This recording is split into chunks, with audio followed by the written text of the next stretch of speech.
যুবক ভাইয়েরা, আমার কলেজ ইউনিভার্সিটির ছাত্র ভাইয়েরা, একটুখানি মাথা খাটায় চিন্তা করো, তোমার নেতারা যারা ঢাকা থেকে আসে বা এখানে বাস করে, ওই নেতারা যখন রাজনৈতিক প্রোগ্রাম করতে আসে তখন কি একবারের জন্য তোমাদেরকে বলে, ও ছেলেরা তোমরা কি নামাজ ঠিক মতো পড়ো কিনা? বলে? এই যে রোজা আসতেছে, খবরদার বাবারা তোমরা রোজা রেখো, এরকম কথা বলে নাকি?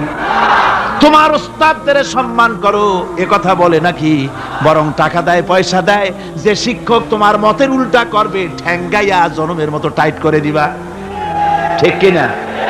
তোমার নেতারা কি কোনোদিন বলে নাকি, ও আমার সংগঠনের ছেলেরা মা বাপের খেদমত করবে, মা বাপের সম্মান করবে, খবরদার মা বাপের সঙ্গে বেয়াদবি করবে না, সন্ত্রাস